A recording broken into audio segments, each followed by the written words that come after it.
Boy, it feels good to be a dog today.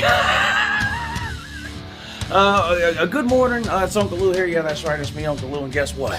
I'm live for you on LouTube for the final edition 2021 Your Season is Over video. The video we do every Sunday, every college football season right here on the channel, where we point fingers and laugh at all the losers from the week before in college football. But of course, this a special edition here, bowl season edition, college football playoff edition, and national title game edition of the Your Season is Over video. And normally I go around the room and, you know, I'll pick up 2 or 3 helmets out of the top 10 if they lost the week before. I'll pick out another 5 or 6 from the wall of helmets over here that lost the week before, and I'll set them over on the table, and one by one we'll go through the list of losers and laugh at them.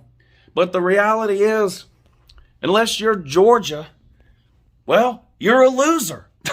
So what am I going to do? Go around this room and move every single helmet onto that table? No, we're just going to get the 2021 national title winning Georgia Bulldogs helmet, and we're going to proudly display it right here for everybody to see in every Uncle Lou video for the remainder of the off season. You know, I don't even know where to start. Should I start with Alabama? No, we won't start with Alabama. I tell you what, we won't do that. We're not going to do that. Let's start here. We'll sort of work our way up to the crescendo, okay? Let's start here. I'll at least point out the losers for you. What about this? How many years in a row are we getting to laugh at these people? I'm so sick and tired of BYU playing a bunch of scrubs and nobodies all year long, getting ranked just to humiliate themselves at the end of the season when they finally play some kind of a decent team. And just like clockwork, the Bicycle College, BYU goes out and does it again, losing to UAB in a bowl game that no one watched. 31-28. Well, at least it was a competitive game, Lou. Yeah, against UAB. UAB is not a terrible team, but can we keep in mind, BYU, man, that same UAB team that beat you 31-28 lost to my Georgia Bulldogs 56-0. That's how much you matter, BYU. You're irrelevant. The Big 12 has been a joke for a long time, but the fact that they have now gotten so damn desperate that they're bringing you into the Big 12 is an absolute abomination. I'm ashamed of the Big 12. You know, I've been hard on the Big 12 because they've made a lot of stupid and dumb decisions over the years. But one of the only smart things the Big 12 has done in the last 10 years was vote unanimously 6 or 7 years ago when they thought about expanding before. The Big 12 voted unanimously to keep BYU and the Bicycle College out of the Big 12 on moral grounds, and I was proud of them for taking a stand, but now I guess desperate situations require desperate measures, huh? Bob Bowlesby, Big 12 commissioner, down on your knees, sucking the uncircumcised peni of the Bicycle College to get them into the Big 12. Good luck. It'll be another terrible Big 12 team to add to the list. Great. No one cares. Oregon lost to Oklahoma. Where the hell are they at?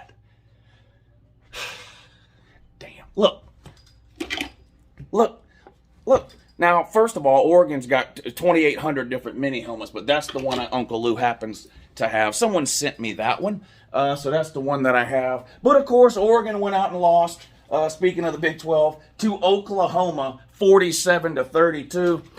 You know, this had potential to be a good game, and it wasn't a terrible game, but when you've got the best players sitting out on these teams, it just becomes unwatchable. And Oregon, Kayvon Thibodeau, quitter. Do I want to ruin this video by going off on quitters? I do have a point. Well, here, let me make this point about quitters right now, and then I'm not going to say anything else about quitters, or at least I'm going to try not to say anything else about quitters for the rest of this video. Here, get you another look at this real quick, though, too. Can I get a hashtag 2021 in the comments? Thank you. Jameson Williams, wide receiver for Alabama. Maybe he's the best wide receiver in America. Maybe he's the 3rd or 4th best. The point is, he's one of the best wide receivers in all of college football this year, period, hands down. He tears his ACL in the national title game on January 10th. January 10th. He's since entered the draft. No big surprise. Where do you think Jameson Williams is going to get drafted in this year's draft? I'll give you a hint. First round. First round.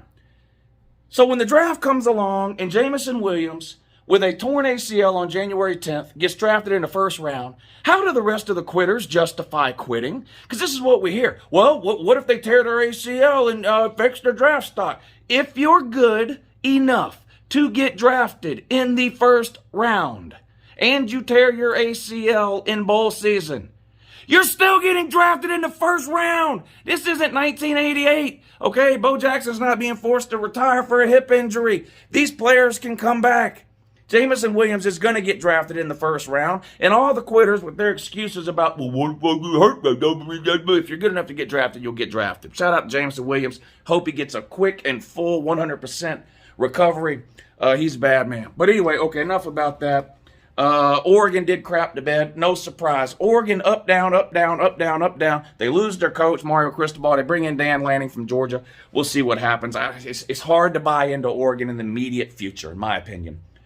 If they couldn't win with Mario Cristobal, who recruited like an absolute maniac and who most people still consider to be a decent head coach. Now, we'll see what he does at Miami.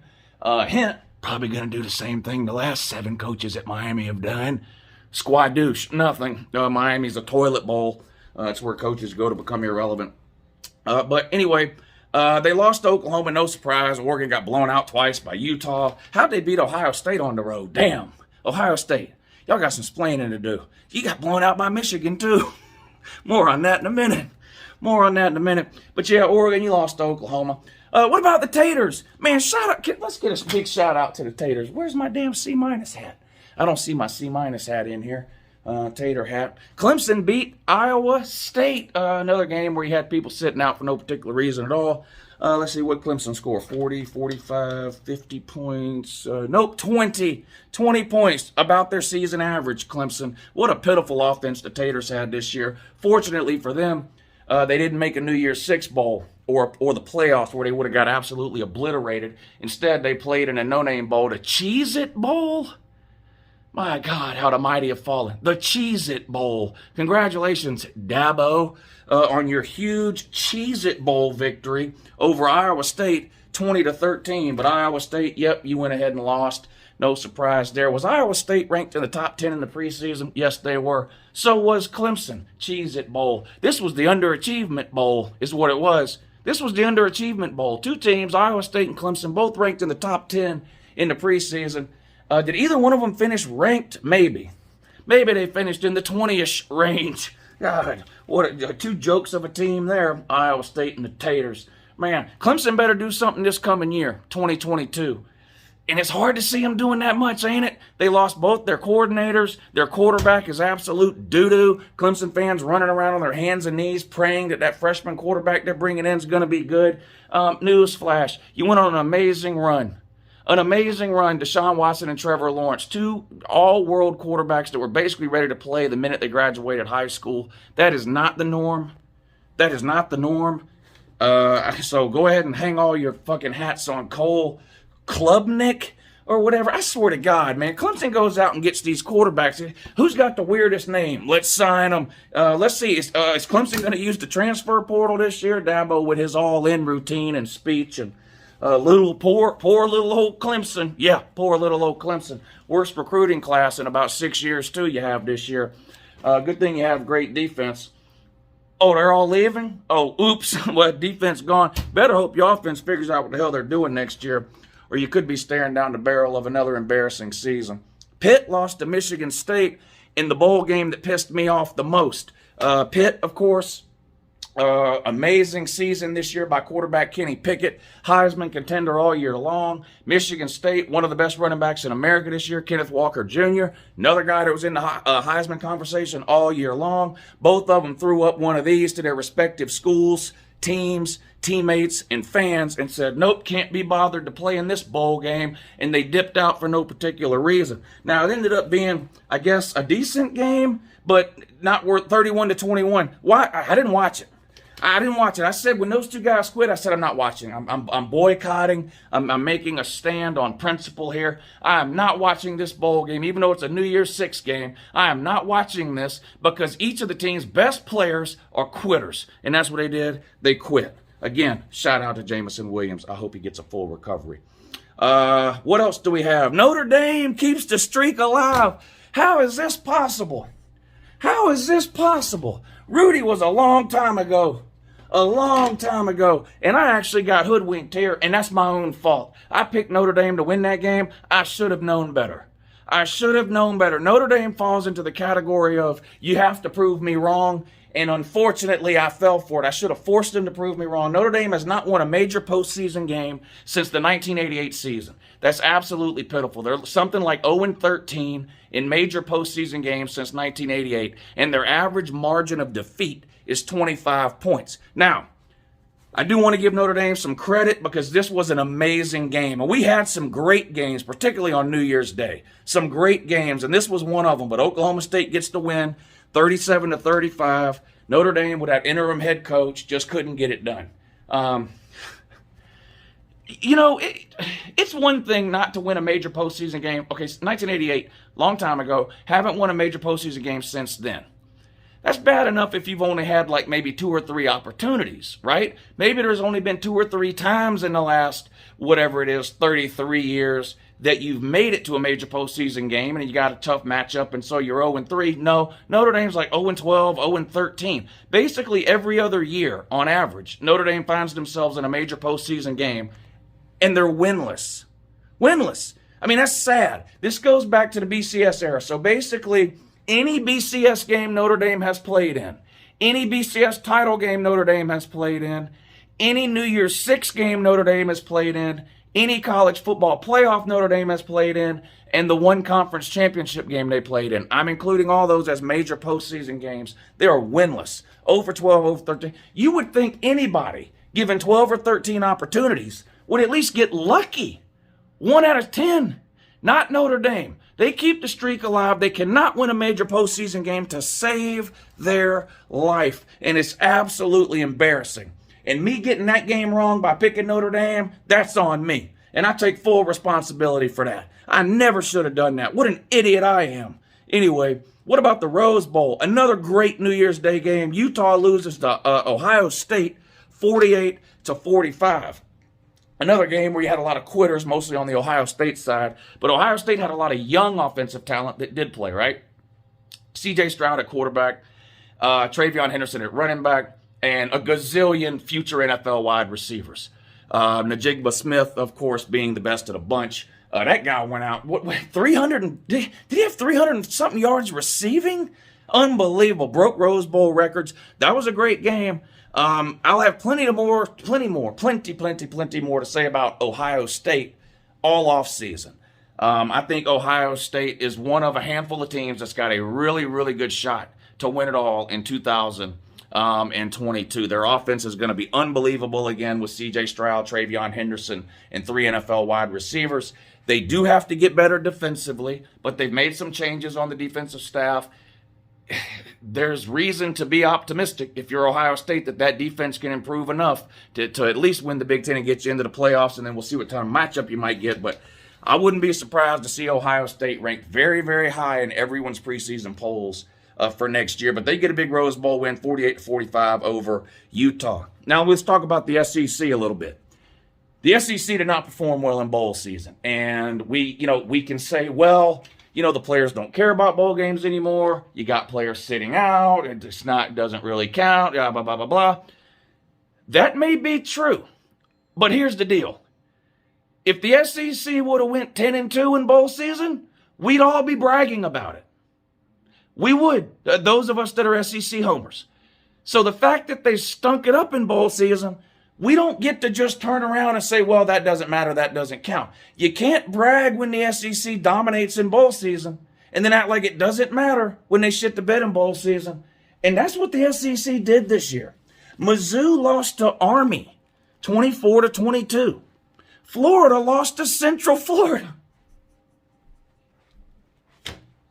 Emory Jones, man. I made a video about this game after it was played. Emory Jones wanted to transfer away from Florida. He decided to wait until after the bowl game so that he could try to impress other teams in the bowl game and hopefully find a place to land and play quarterback next season other than Florida. He played so bad So, I mean, and look, he plays bad all the time. He played bad even by his own standard. He played so bad, no one wanted him in the transfer portal. He ends up staying at Florida. Congratulations, Florida. You got Billy Nappyhead, or whatever his name is, and Emory Jones next year. And I know you got Anthony Richardson, but this guy, give me a break with Anthony Richardson. You lost to Central Florida. Is Florida the worst team in the state of Florida out of your major programs, which, of course, Miami, Florida, Florida State? I put Central Florida in that category, too, because they've made a New Year's Six game a couple of years ago. Perennially a pretty good team, and they're on the way to the Big 12 here in the next couple of years. Probably. Now, I know they beat whoever it was, but if you... who's in a better spot going forward right now? No one is in... Florida's in the worst spot of those four right now. Brand new coaching staff, not a whole lot of talent. And look, before any Florida fans want to come on here and say, we do have talent. We have this guy and that guy and this guy and that guy. No, you don't. The reason y'all ran Dan Mullen out of town on a rail is why? He couldn't recruit. Well, recruiting is where you get your talent. So you can't run around all year saying Dan Mullen's a terrible recruiter. We got to get rid of him. And then when he leaves, act like there's a bunch of talent there. There's not. Now, maybe you can scoop up some scraps from the transfer portal, which you already have. Jalen Kimber from UGA, a DB, probably be the best player on your team. But you've had Brenton Cox, a 5-star. Jalen Kimber's a 4-star. You've had Brenton Cox, a 5-star, on your team for 2 or 3 seasons that you got from Georgia in the transfer portal. How is that working out for you? Florida, man, not very good. You can't build a program through the transfer portal. The transfer portal is for plugging holes. And if you've got 25 holes, well, that means you need a couple of recruiting classes. Okay, great. Billy Napier can come in and start recruiting. Yeah, that'd be great if that's what he did. But the problem is Florida is dead last. That's right, 14 out of 14 in the SEC in the 2022 recruiting rankings. Now, maybe that'll change by the time the final signing day comes around in February, but so far, so bad for Billy Napier in Florida when it comes to the recruiting. So Mizzou lost. Florida lost. Tennessee lost to Purdue. And these Tennessee fans, man, running around, crying about the referees, the same thing they did against Ole Miss. I don't know if there's a bigger crybaby fan base right now in America than Tennessee. I know they're desperate to be relevant and meaningful. You're just not, though. Hashtag 1998. Let's get a 1998 in the comment section while we talk about Tennessee. But you lost to Purdue, you run around blaming the refs. And here's the thing. Yes, it was a bad call. It was definitely a bad call. Don't be so close with Purdue at the end of a game that one bad call can cost you the game. This is Purdue we're talking about.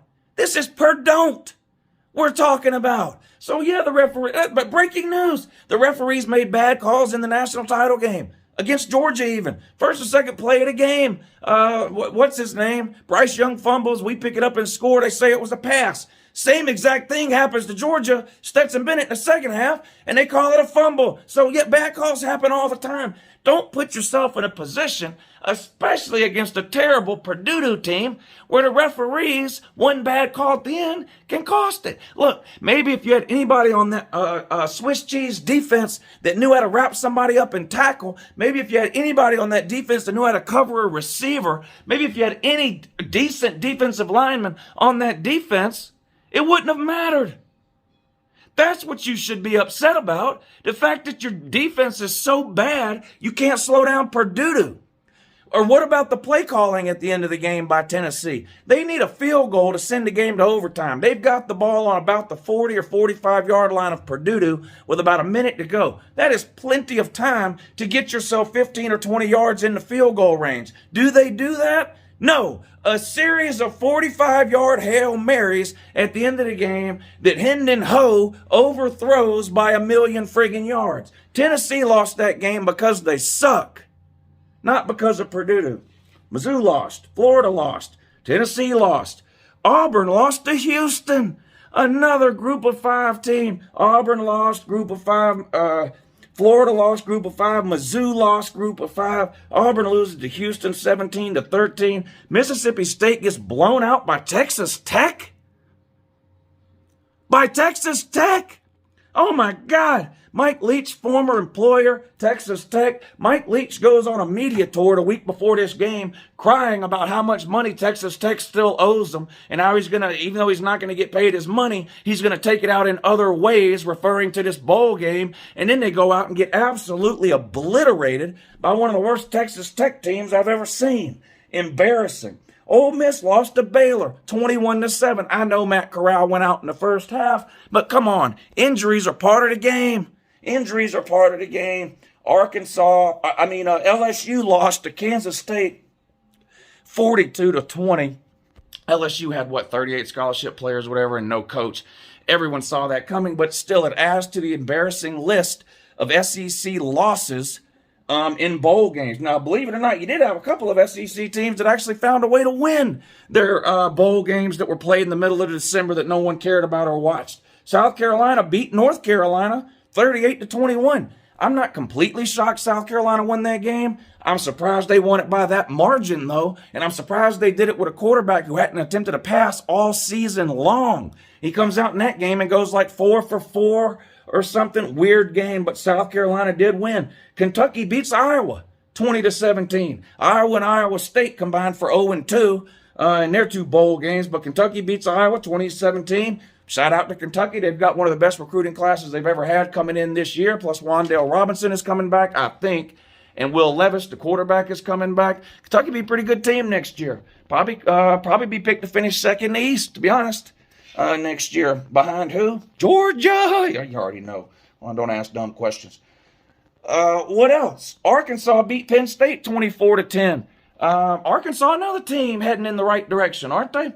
Isn't it funny? Arkansas can win basically no games for 2 or 3 years in a row, hire the right coach with the right plan. He comes in and immediately makes them relevant. Tennessee is going on 12, 13, 14 years of trying to do that, and they keep swinging and missing with every coach they hire, including, even though they don't want to hear it, Josh Heupel. The guy's a one-trick pony with a circus offense. It's not going to work in big-time college football. A Tennessee fan will find that out in 2 or 3 years when they're looking for another coach again.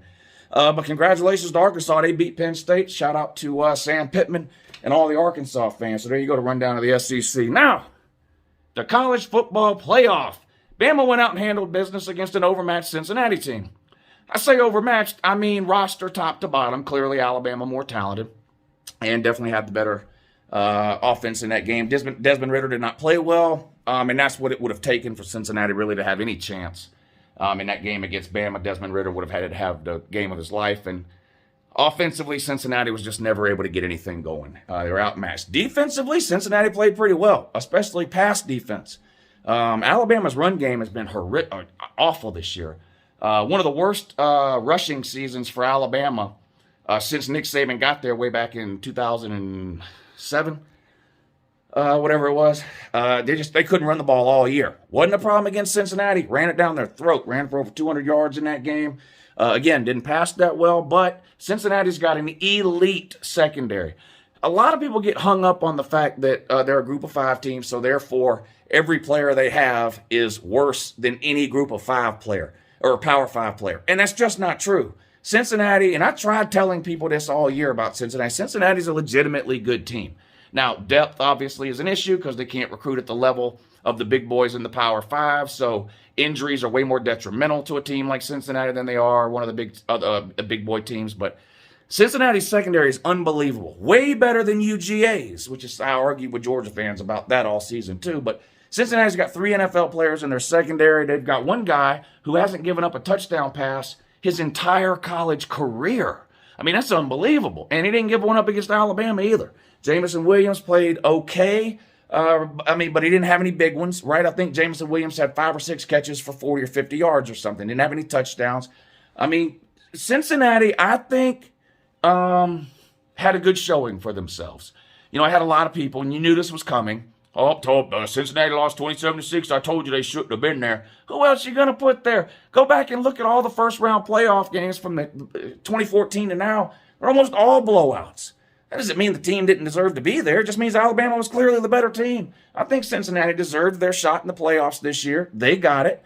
And I don't think they did anything to where now you can go, well, that's it. Group of 5 never getting in the playoff again.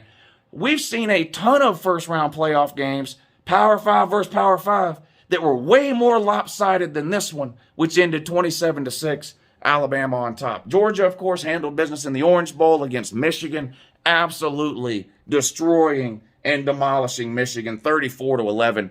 And really, it could have and should have been a lot worse. Michigan offensively was just completely inept in this game. They got dominated on both lines of scrimmage. Ada Hutchinson was a non-factor in this game. If you didn't know who he was, you wouldn't even have known he was playing. I mean, he just did absolutely nothing. Georgia was able to do whatever they wanted offensively. And the reason I say it could have been a lot worse and probably should have been a lot worse, Michigan had not one, not two, but three turnovers in this game. And for whatever reason, Georgia wasn't able to convert any of those turnovers into any points at all, not even field goals. So a blowout, but really could have and should have been a lot worse. I'm not going to make fun of Michigan all that much, though. We talked earlier about Iowa State and Clemson and put North Carolina on this list, too. Extremely overrated at the beginning of the season. Those three teams were all in the top 10 preseason. Iowa State, North Carolina, and Clemson. They struggled to finish ranked at all, those three teams. They just completely fell off the map. Well, Michigan is the opposite. Michigan wasn't even ranked in the preseason polls. Not only did they make the playoffs, but they beat their nemesis, Ohio State, to get there. They beat Iowa in the Big Ten title game. Michigan earned their trip to the playoffs. And enough time probably has gone by now. I mentioned this right after the game. I know it hurts right after the game when you're Michigan. This was a similar thing to Georgia in 2017. Nobody expected Georgia to make the national title game in 2017. Well, when you lose, yes, it sucks for a couple of days. But once some time goes by, when you're Michigan, you're unranked at the beginning of the season, no one was talking about you making a playoff, never mind winning the Big Ten and beating Ohio State and all that, and you do it all anyway, and you get to the playoffs, enough time will go by eventually where Michigan fans will be able to look back on this season and say, you know what? That was a great season. Did we win it all? No. But we went a lot further than anybody thought we would go. So I think, Michigan, you take your hats off to them. A great year for Michigan. Unfortunately, Georgia, it was obvious, was just the better team.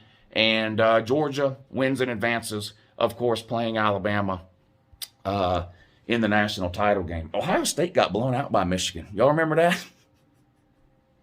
Ohio State don't want none of Georgia. That I can promise you that. And then we have the national title game, Alabama versus Georgia. Well, Alabama, your season is over. Well, and Georgia's season's over too. Everyone's season's over. But Georgia and me get to spend the next 8 months bragging about a national title while Alabama rolls out the never-ending excuse parade. And that's what it's been. And most of the excuses I've seen have to do with Alabama's injuries. Like Alabama's the only team in America that in their 15th game has players that are injured. This is ridiculous. Basically, what you sound like with the injury excuse is, if we have Bryce Young, a Heisman-winning quarterback, throwing it to 2 or 3 NFL wide receivers, we can beat Georgia. And then you got Georgia standing over here going, yeah, well, if we have a walk-on quarterback throwing to a bunch of true freshmen, we can beat Alabama. That's basically what you're saying. Georgia whipped you. That's what happened.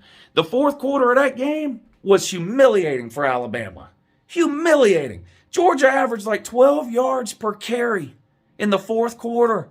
I haven't seen Alabama get blown off the ball like that in a long, long time. Georgia iced that game. They sure did.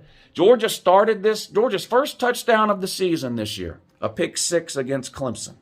Georgia's last touchdown of the season, a pick 6 against Alabama. Georgia goes on to win the national championship with a record of 14-1, beating who most people consider to be the best 2 coaches in all of college football. Georgia beat them both. Dabo Swinney to start the season and Nick Saban to end the season. And Georgia's your national champions. Alabama had a pretty good team. Not the best team Alabama's had. I'll admit that. It's not the best team Alabama's had in the last several years. Last year's team was probably a little bit better for sure. But that doesn't matter.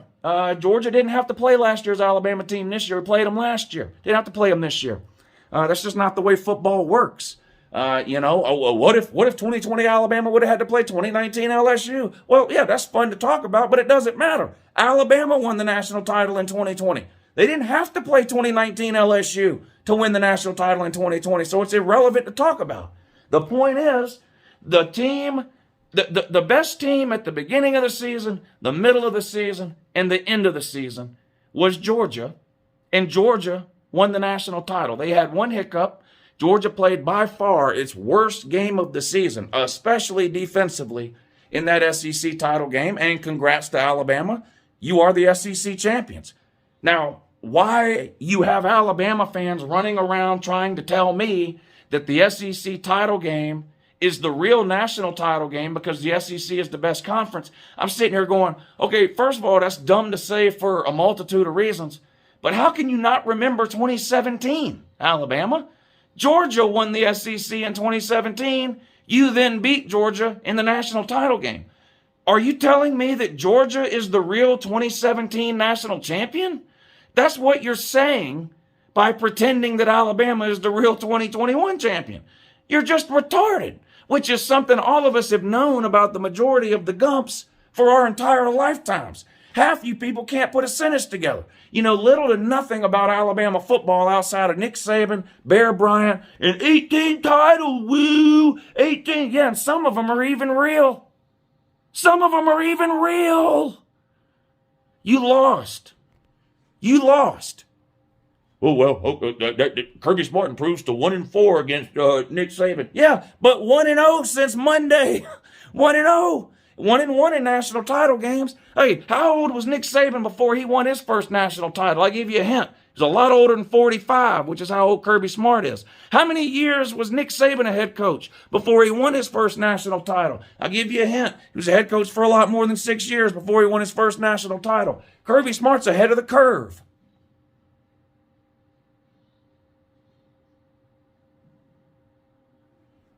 I know that bothers you. It bothers you and it makes you mad. You know who else it makes mad? Florida fans, Tennessee fans, Auburn fans, LSU fans, on and on down the list. Georgia's not going anywhere. Georgia's just getting started. Georgia's just getting started. I tell you what, I can't do this with everybody, but if somebody wants to make this bet with me, I'll make this bet with anybody that's interested.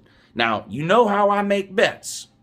Unless I know you personally, when I make a bet with somebody, they have to pay up now. Okay? And then if I lose, I send you back your money plus what I owe you. It's too many times I go around, people say, I bet you this, I bet you that. And I say, okay. And then I win the bet and I never see them again because there's some anonymous name in the comment section. If anybody wants to make this bet right now, I'll make this bet right now. Georgia will win another national title in the next 5 years. 5 years. Because I see the comments, oh, it'd be another 41 years before they win it again. Georgia's just like 2019 LSU. That's ridiculous. Do you not understand football? Ed Orgeron was a terrible coach for years. Years. Brings in Joe Brady and Joe Burrow, has one magical season, then goes right back to winning 7 and 8 games a year like he's been doing his whole career. Kirby Smart's been winning 10, 11, 12 games since year 2 as a head coach on. Name me another team that has made, 17, 18, 19, 20. Name me another team in America that has made it to 5 straight playoff or New Year's 6 games. Go. Name me one. Go. I'm waiting. There ain't one. Georgia, it's not like Georgia came from nowhere with some fluky offense, won a national title, and now they're going back to being irrelevant again. No. Georgia's been winning 10, 11, 12 games since Kirby got there outside of his first year. Okay? We didn't do anything special or fluky this year. In fact, we won a national title the hardest way imaginable with an average to below average quarterback and an amazing defense. I didn't think it could be done. What do you think the score of the national title game would have been if Georgia's quarterback was Bryce Young and Alabama's quarterback was Stetson Bennett and everything else was the same? What do you think the score of that game would have been? 45-10? 55-13? What's going to happen when Georgia gets a good quarterback? Georgia will win a national title in the next 5 years. I'll bet $100 right now. If anybody wants to make that bet, the PayPal's in the description of this video. The first person that wants to make that bet, I'll make it. Georgia will win a national title again in the next 5 seasons. That'll be the 22, 23, 24, 25, 26 season. So the 2026 season will be the end of the bet. Georgia will win another national title by then. No one's going to make this bet with me because you know it's true. Anyway, what a great season. I want to thank everybody, seriously, for this season. This has been a great season, not just for Georgia, but just here on YouTube. I've had so much fun this year going back and forth with you guys in these videos, the comment sections, the live shows, the call-in shows. It's been absolutely unbelievable, and I owe it all to you. You know, I can get up here and rant and rave and yell into this phone all I want. If nobody's watching it, what's the point, you know? And you guys have been very supportive this year. You guys have watched the videos. You guys have been active and participated in the comments section, both on uploaded videos and live shows, and it really means the world to me. And, you know, there is no off season on LouTube. Now, I know we're coming up on the part of the season where there's no games, but I do this year round, and it's not easy to run a college football channel year round. I've been lucky enough to make it happen over the last few years, and we're going to do it again this year. But I hope the majority of you will stick around in what most people refer to as the off season. I call it the part of the season with no games. But I do this year round. The call-in shows every Tuesday and Thursday night are year round. The morning show on the second channel is year-round. I upload videos year-round. You know, there's newsworthy things to talk about in the world of college football between now and next August. There's plenty of stuff. There's signing day coming up, spring practices in March and April, spring games in April. You got arrest season in May and June. And then summer camps start in July. Fall practice starts in August, and the games kick off right after that. Well, we have a lot of fun here in the off season, and I hope the majority will stick around. But I love each and every one of you. I can't thank you enough for the support you've shown me this year. I can't wait to do it all again next year. But like I said, don't run off. Don't go away. Stick around the channel. We have a lot of fun here. And until next time, have a good morning.